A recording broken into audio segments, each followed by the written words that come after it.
Welcome to the Daily English Hub. Before we start today's amazing topic, please like this video and subscribe to our channel. Yes, your support is very important. Now, today we are asking a big question. Can money buy happiness? And I have to be honest with you and with everyone listening. This is one of those questions that literally everyone thinks about. It's the ultimate daydream, right? Oh, absolutely. Like you're walking down the street, maybe it's raining, you're tired, your shoes are totally wet. Yeah. And then you see this sleek, warm car drive by. Right.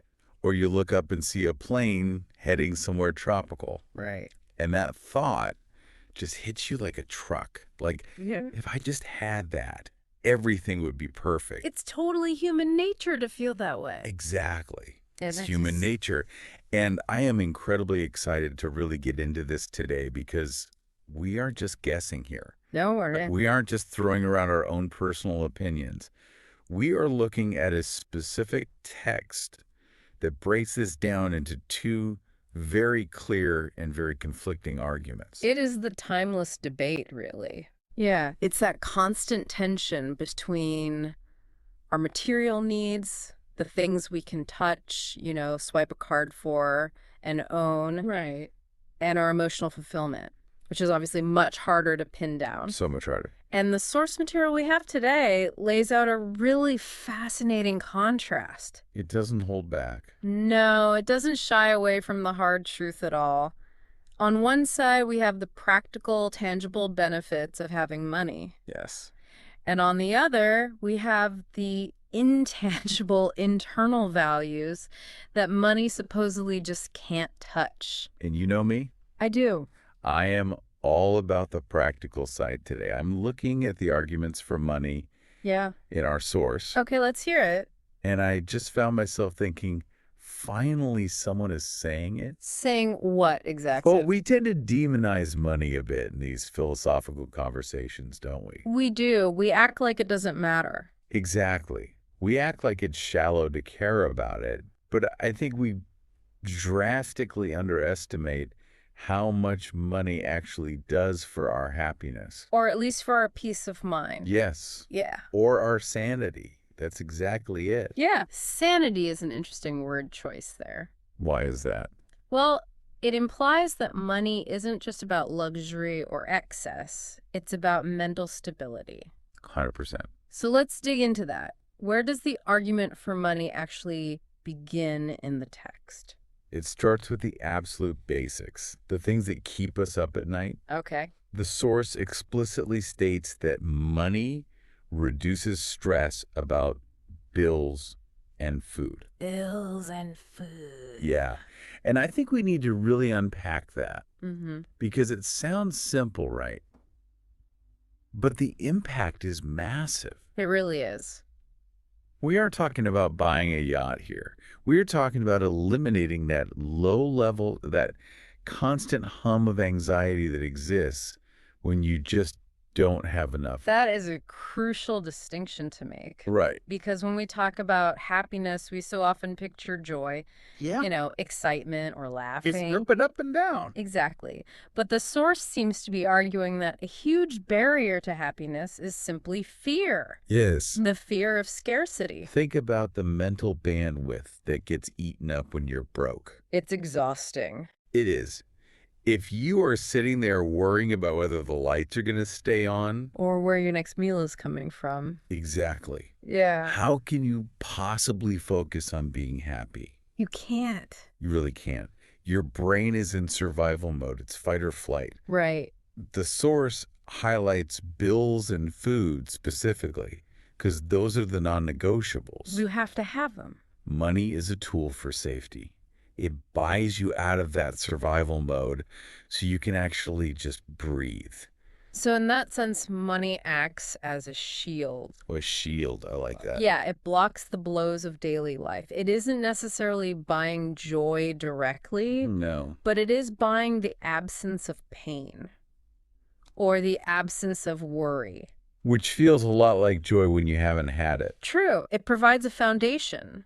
And if the foundation is shaky, the house can't stand. No matter how beautifully you decorate it, Precisely. right? It buys you a safety net. Right. And let's be real, it's really hard to be philosophical when you're hungry. Extremely hard. But once you have that safety net, once the bills are on auto pay and the fridge is full, the source brings up my absolute favorite point. Oh, I know where this is going. This is where the energy shifts from survival to living. Okay. The text says, money allows you to travel and see the world. Ah, the freedom argument. Yes. This is usually the most seductive part of wealth, the idea of escape. The freedom, the adventure, see the world. Just those three words invoke so much. They do paint a picture. Imagine being able to just go. Just pack up and leave. Right. To see a mountain range you've only ever seen in a documentary. Or walk through a chaotic, beautiful market in a city on the other side of the planet. Exactly. But that requires resources. Yes. You can't walk across the ocean. No, you cannot. You need a plane ticket. Yeah. You need a hotel. Yeah. You need logistics. It connects back to that idea of experiential currency. Right. The source links money directly to the ability to access these experiences. But let me ask you this. Do you think it's just about the sightseeing? Is it just about taking a photo of the Eiffel Tower? No, absolutely not. It's about the perspective. Okay. It's about the freedom to explore different cultures, to taste different foods, hear different languages. You're expanding your world. Yes. Yeah.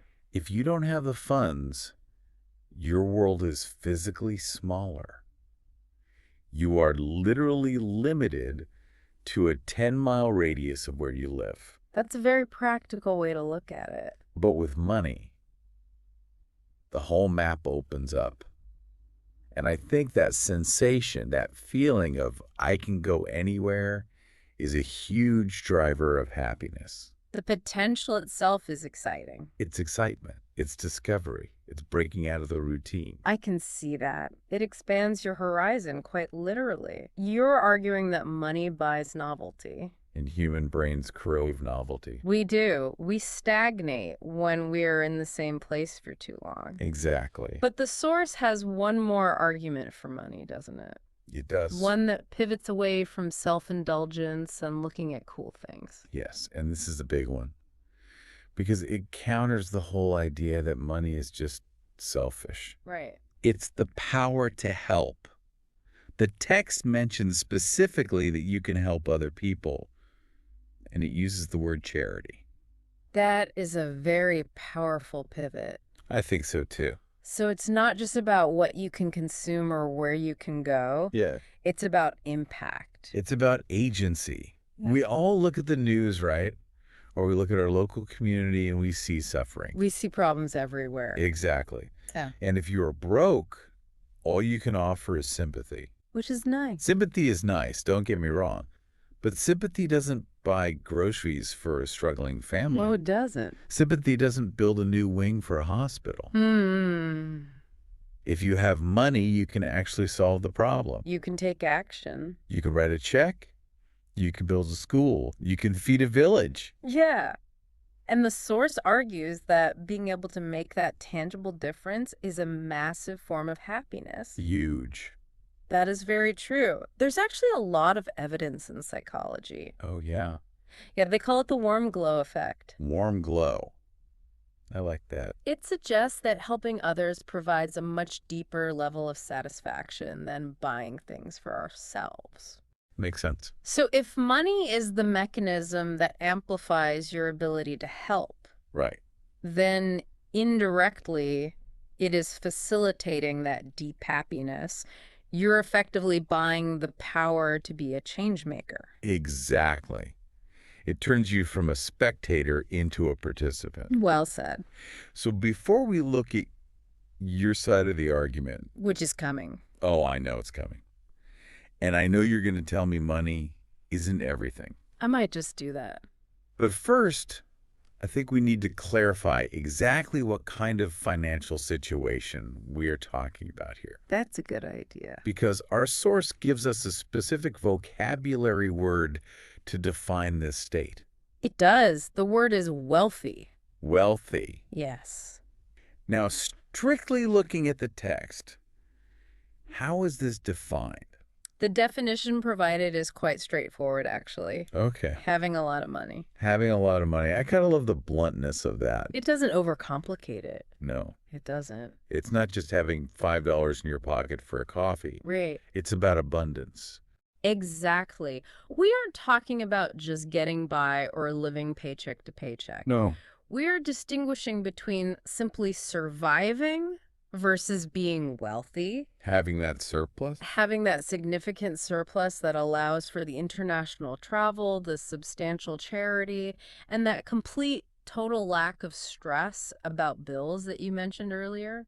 Being wealthy means you have options. That's the key takeaway for me. Options, yes. It's the absence of constraints.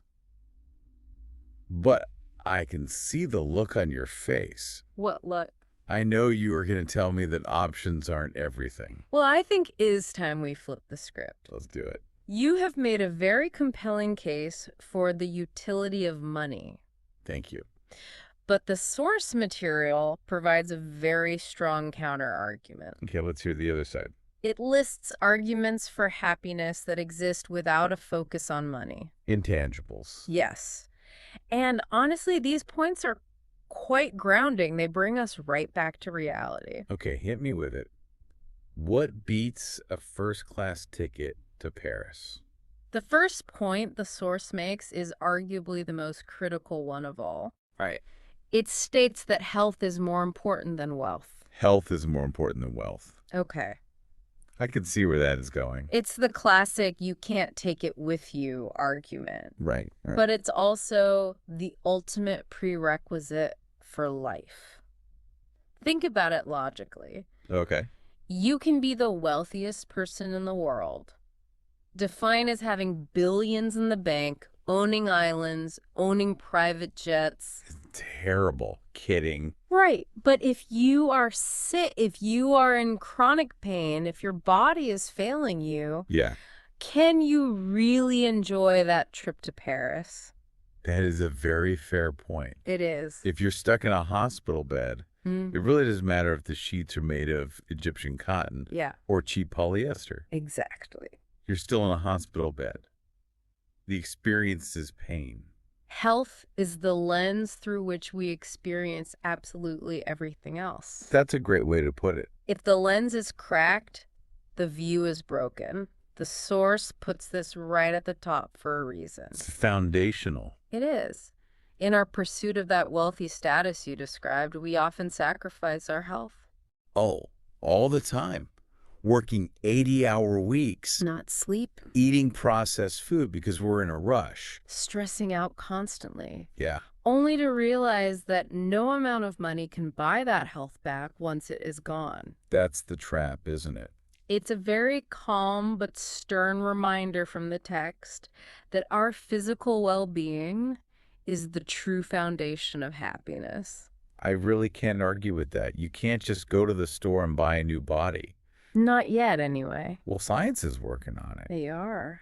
But for now, you're right. If you don't have health, the money is just numbers on a screen. Exactly. Well, what about the social aspect? I mentioned charity earlier, which is social. Doesn't money help us connect?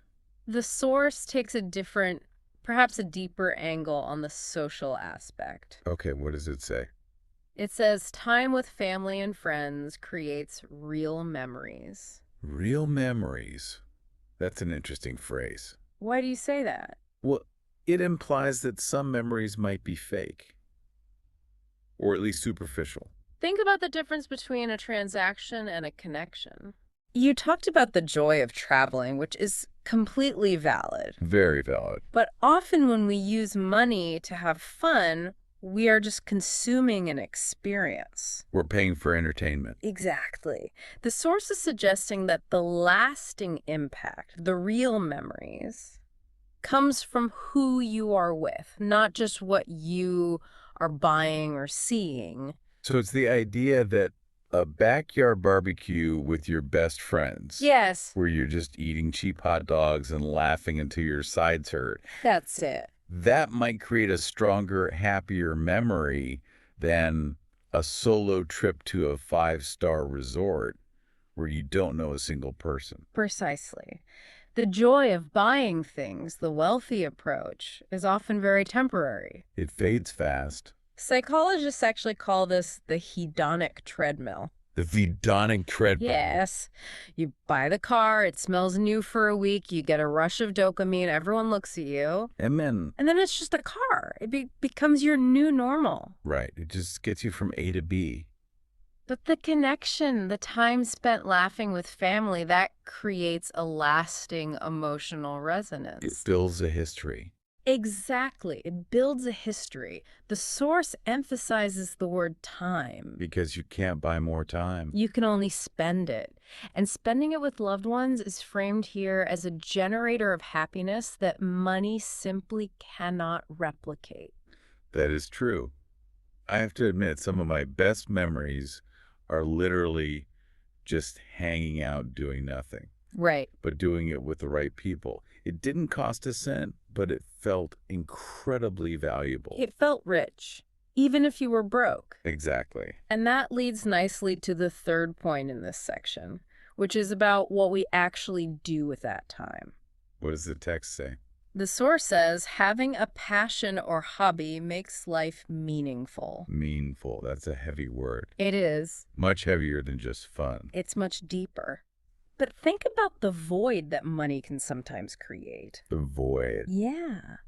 The source suggests that doing things you love, your hobbies, your passions, provides a real sense of purpose. Okay. A bank account can be completely full, but if your life feels empty of purpose, If you wake up with nothing to strive so for. you're really happy. I see what you mean. You could be sitting in a massive mansion, totally bored, just doom scrolling on your phone. With nothing to do that you actually care about. That is a very comfortable form of misery, Yeah, but it's still misery. exactly. A hobby, whether it's painting, playing a sport, gardening, learning a language, Right. it gives you a reason to get up in the morning that is internal. Internal. That's the key difference. It comes from inside you. Money is external. Meaning is internal. Wow. The source is arguing that this internal drive is what makes life meaningful. And that is something a credit card simply cannot purchase. You can't pay someone to learn the guitar for you. No, you have to do the work. And the happiness actually comes from doing the work. So on my side, we have safety, freedom, and the ability to help. Yeah. That's external power. Yes. And on your side, we have health, connection, and purpose. That's internal well-being.